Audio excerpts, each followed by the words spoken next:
म्हणून जग उत्साहे याते वानू जाए, की ते ऐकोनी मत्सरू वाटे फुगो लागे. ओवी आहे 232, अध्याय आहे 16वा.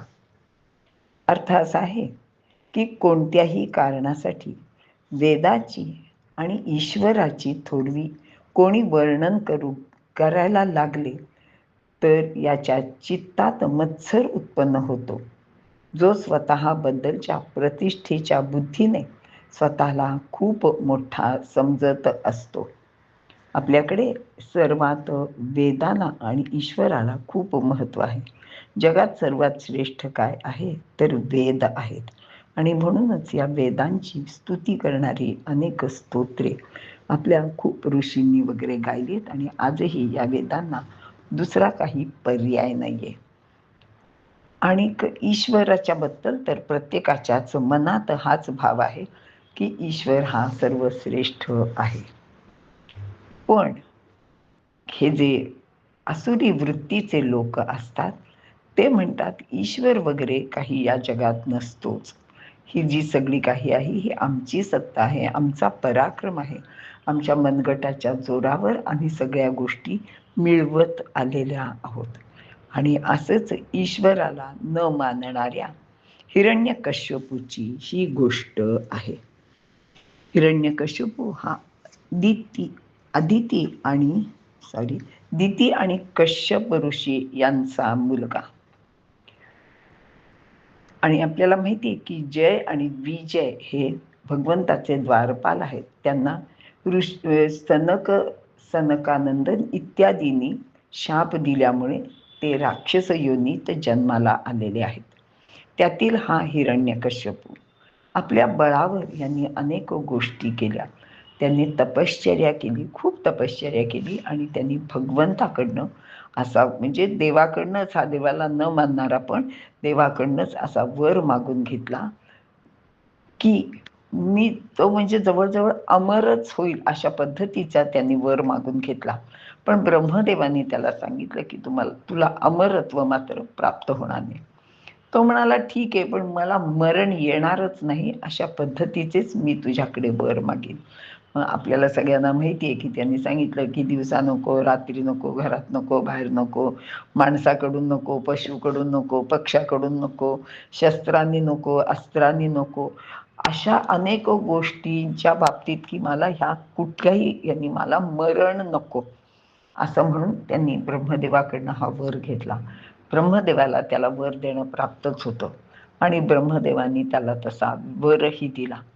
आणि मग काय, आता जवळजवळ मी अमर झालो अशा थाटातच हा हिरण्यकश्यपू वागू लागला.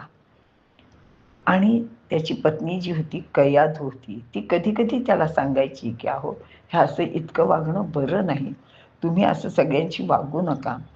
तर तो म्हणला अगं तुला काही कळत नाही, तू काही बोलू नकोस, तुझं आपलं बघ, माझं मी काय करायचं ते बघतो. आणि शिवाय ह्या सगळ्यांचे गुरु जे होते ते शुक्राचार्य होते. आता ह्या हिरण्यकश्यपूनी आपल्या संपूर्ण राज्यात जी जी काही देवळं होती ती काढून टाकली. तो म्हणला विष्णू वगैरे काही नाही, तिथं माझी मूर्ती स्थापन करा आणि माझी पूजा करा. तुम्हाला जर पूजा करायची असेल तर माझीच करायची. काय स्तोत्र गायची, आरत्या करायच्या त्या सगळ्या माझ्याच करायच्या, आणि नाही तर तुम्ही काहीच करू नका. त्यांनी आपल्या देशातल्या अनेक वेदज्ञ ब्राह्मणांना अगदी देशोधडीला लावले, कुणाला ठार मारून टाकलं, कुणी काय इतके अत्याचार त्यांनी केले. आणि त्यांनी सांगितलं की मी सांगीन तसंच ह्या राज्यात घडलं पाहिजे. पण गंमत अशी झाली होती की ह्या हिरण्यकश्यपूला सुद्धा कोणीतरी असा एक भेटला की त्यामुळे त्याच्या आयुष्यातलं स्वास्थ्यच निघून गेलं. अहो कोणीतरी म्हणजे कोणीतरी नव्हता, तो त्याचा मुलगाच होता, तो प्रल्हाद होता. आणि ह्या प्रल्हादाला नारद मुनींनी आईच्या पोटात असतानाच गुरुमंत्र दिला होता आणि तो सतत देवाचं नाव घ्यायचा, तो नारायण नारायण म्हणायचा. आणि किती ही शिक्षा केली आपल्याला सगळ्यांना प्रल्हादाची गोष्ट माहिती आहे आणि हिरण्यकश्यपूची पण माहिती आहे. ही ओवी सांगताना ह्या गोष्टी मला खरोखर परत परत आठवल्या. म्हणजे ह्यांचं म्हणणं काय असतं की देव वगैरे काहीही नाही, मीच देव आहे. मग ते काय म्हणतात की म्हणे ईश्वरा ते खाये तया वेदा विषसूये, गौरवा माझी त्राये भंगीत असे. की ते म्हणतात ईश्वर वगैरे काही नाही, त्यांना आम्ही गिळून टाकलो आहोत आणि वेद वगैरे काही जे आहेत त्यांनाही आम्ही मारून टाकलेलं आहोत. श्रेष्ठातील श्रेष्ठ रक्षण करणाराचाही आम्ही पराभव करू शकतो आणि ह्या जगात आमच्या इतकं म्हणजे माझ्या इतकं श्रेष्ठ कोणीच नाही. त्याच्याचमुळे त्याच्या राज्यात कुठे देवाची वेदाची महती गायला बंदी होती आणि त्याचं नुसतं जरी नाव घेतलं तरी ह्याची तरफड व्हायची. त्याला अक्षरशः तो मोठेपणा त्यांचा कुणी गायला तर ह्याच्या मनातला मत्सर क्रोध सगळे एका वेळी जागृत व्हायचे आणि तो अशा अत्यंत वाईट पद्धतीने ह्या लोकांना त्रास द्यायचा.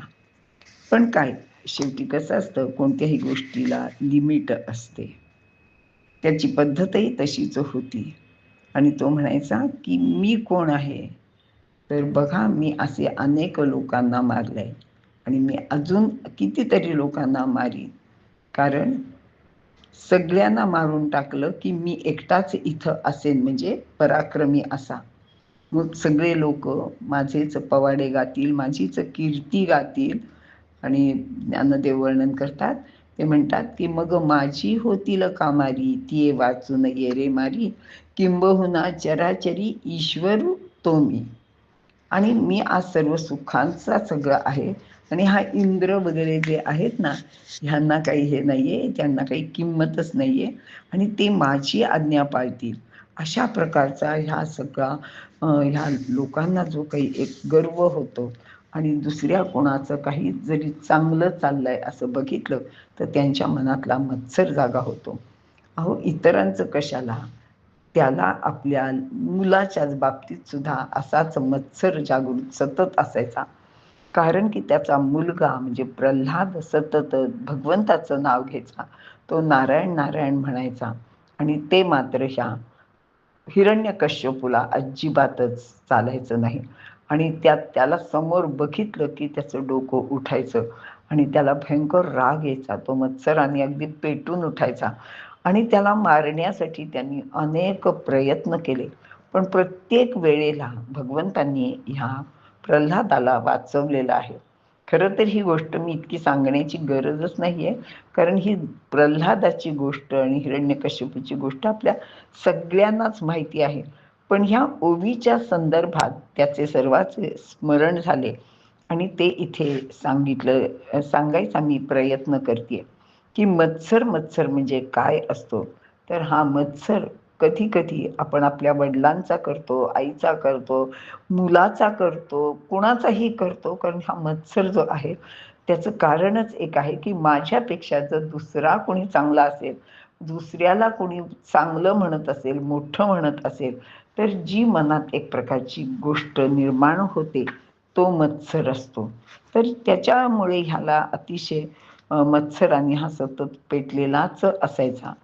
आणि मग काय त्याचं व्हायचं ते शेवटी होतं आपल्याला माहिती आहे की शेवटी भगवंतांनी अगदी खांबातनं प्रकट होऊन ह्याचा वध केलेला आहे. मत्सर एकदा जागृत झाला तर तो आपल्यापेक्षा इतरांना पुढे जाऊ देत नाही.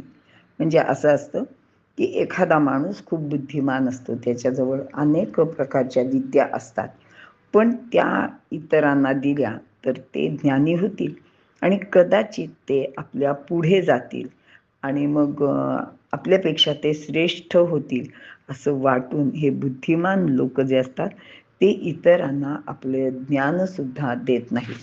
किंवा असं सांगतात की पहिल्या काळात जे गुरु होते, विशेषतः आपल्याला द्रोणाचार्य वगैरे जे आहेत ते माहिती आहे की त्यांनी सगळं ज्ञान त्यांच्याजवळ काय धनुर्विद्येचं होतं ते आपल्या शिष्यांना दिलं, पण सर्वच्या सर्व ज्ञान आपल्या शिष्यांना दिलं नाही. ते फक्त अर्जुनाला दिलं, कारण तो त्यांचा लाडका होता. आणि त्याच्यात सुद्धा एक अस्त्र त्यांनी स्वतःजवळ असं ठेवलं होतं की ते इतर कुणालाच माहिती नव्हतं, ते फक्त भगवंताला माहिती होतं. अहो इतकं कशाला, त्यांनी आपल्या मुलाला म्हणजे अश्वत्थाम्याला सुद्धा ब्रह्मास्त्र सोडायचं शिक्षण दिलं होतं, ते परत घ्यायचं शिक्षण दिलं नव्हतं. कारण त्यांना असं वाटायचं की माझ्यापेक्षा हा श्रेष्ठ झाला तर माझं महत्त्व कमी होईल. म्हणजे आपल्या मुलाच्या बद्दल सुद्धा आपल्या म्हणजे त्या वडिलांना असं वाटू शकतं. असा हा मत्सर जो आहे, हा खरंच खूप भयंकरच आहे.